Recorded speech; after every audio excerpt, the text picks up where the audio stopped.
Olá pessoal, o projeto de lei 1087, a famosa lei de tributação sobre os dividendos, a qual foi sancionada hoje pela manhã. Tá? Então, indo direto ao ponto, que existem muitos detalhes, o que de fato será alterado. Em suma, voltaremos a ter tributação sobre os dividendos para quem recebe por mês acima de R$50 mil ou, por consequência, 600 mil anuais. Tá? Digo voltará porque no passado isso já ocorria. Tá? E em contrapartida, se você ganha até R$5 mil por mês, você está isento de IRPF. Na realidade, usei o termo isento, mas não é uma isenção. Na realidade, o que vai existir é uma redução imposta que trará o imposto devido a zero. Tá? E por que eu disse em contrapartida? Porque o caixa do governo precisa ter uma compensação de arrecadação. Né? Vai perder de um lado, precisa ganhar de outro. Na realidade é isso. Um outro detalhe importante é que de 5 mil a 7.350 também haverá uma redução, enfim, um ponto de redução que vai trazer o imposto para baixo. E em se tratando do imposto de alta renda, que também é um outro nome, e que estão chamando de IRPF-M, porque IRPF-M, Imposto de Renda da Pessoa Física Mínimo. Pois bem, a partir de janeiro de 2026, se você ganha ou se você recebe a título de dividendos a mais de R$50 mil, 50.001, você sofrerá uma retenção automática direto na fonte por parte da empresa pagadora de 10%. Tá? A título de exemplo, se no mês seguinte você tiver um dividendo de 49.990, essa retenção já não ocorrerá. Tá? Porém, no final do ano, seus dividendos estarão submetidos à declaração de ajuste, né, por óbvio, e haverá aquela conta para saber se passará de 600 mil, que é o parâmetro inicial, tá, para estar submetido a uma conta para que seja recolhido de 0 a 10%. Então, o segmento é 600 mil acumulados até 1.200.000. Dentro desse segmento, calcula-se uma alíquota progressiva de 0 a 10%. E se eu no acumulado tive um dividendo de 1,5 milhão? Não passa de 10%. Tá? 10% é um limite. Pois bem, há uma polêmica para variar dentro de tudo isso. Por quê? A lei traz uma brecha que, em se tratando dos lucros acumulados agora até dezembro de 25, eu posso, mediante uma ata societária registrada, para ter publicidade, eu preciso registrar ela numa junta comercial para que tenha efeito legal, eu posso registrar os meus lucros acumulados. Desculpa. Os meus lucros acumulados até dezembro de 25, para que eu possa distribuir os meus dividendos nos 3 anos subsequentes, ou seja, 26, 27 e 28. Por que eu disse polêmica? Porque o próprio Código Civil e as normas contábeis regem esse tema de uma outra forma, né? Onde a maioria das empresas, por exemplo, fazem o seu fechamento até abril do ano subsequente.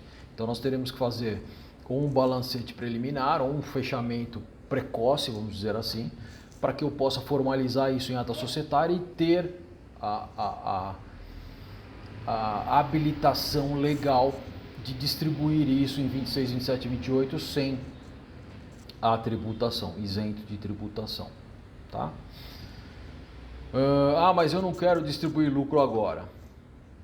Pois bem, eu não quero. O que você pode fazer também a título de alternativa, caso circunstancialmente ou seguindo a sua particularidade venha a ser conveniente, adicionar isso no seu capital social. E de repente, se você tem, por exemplo, intenção de vender a empresa, você pode fugir do ganho de capital, né? Numa eventual venda. Mas eu tenho 2 CNPJs e os dividendos não partirão de uma única empresa. Não adianta, não tem jeito, porque o marco é o CPF, tá? Pois a conta é o CPF. Os dividendos serão somados E se ultrapassarem os 50 mil mensais, haverá essa retenção automática de 10%.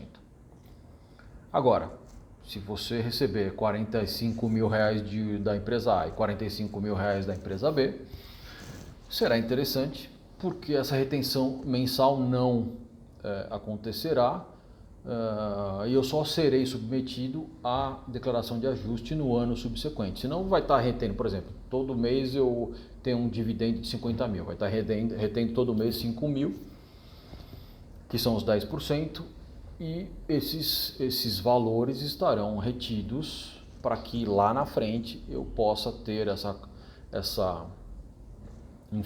compensação entre as minhas deduções, as minhas reduções, para saber se eu preciso pagar imposto ou até receber porque tive retenções mensais, certo? Mas e se eu receber acima de 600 mil? Nessa hipótese, entre 600 mil, que são 50 reais mensais, certo? No acumulado, e 1.200.000, haverá uma progressividade entre 0 a 10% de tributação, tá?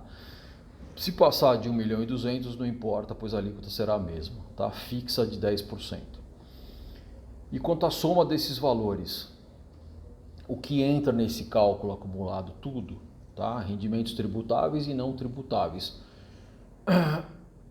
E não, o que eu quero dizer assim, não apenas os dividendos, tá? Serão somados a esse acumulado os rendimentos tributáveis e não tributáveis, com algumas exceções, tá? Por exemplo, recebimento de indenizações, produtos específicos de certos investimentos, isso não serão somados, tá?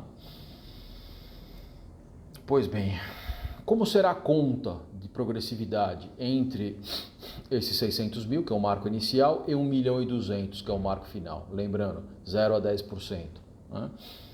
A título de exemplo, se eu tive 750 mil de dividendos, 750 mil dividido por 60 mil, tá? Que o resultado vai ser 12,5, subtraio 10 e terei o resultado da alíquota de 2,5% a ser recolhido. Então, eu divido por 60 mil e subtraio por 10 para chegar a um resultado da alíquota a ser recolhida, tá? Um outro detalhe importante e um tanto quanto complexo em termos contábeis. Estou dizendo isso já pensando em certas repercussões. Se eu recebo os meus dividendos de uma empresa no lucro real, certo? Onde ela periodicamente já alcança a tributação de 34%, por que chegaram em 34%? Porque eu estou considerando os 15% de IR, mais o adicional de 10% e mais os 9% da CSLL, certo? Ou seja, se eu recebo os meus dividendos dessa empresa e ela já alcança a tributação, ela já tem um recolhimento periódico sobre os 34%, eu não deveria estar sofrendo essa retenção dos 10% mensais. Logo, na declaração de ajuste, isso será considerado, tá? Então, o parâmetro tributário, o parâmetro deles é os 34% por esse motivo, os 15 de IR mais 10 do adicional e os 9 de CSLL, somado dá os 34, tá?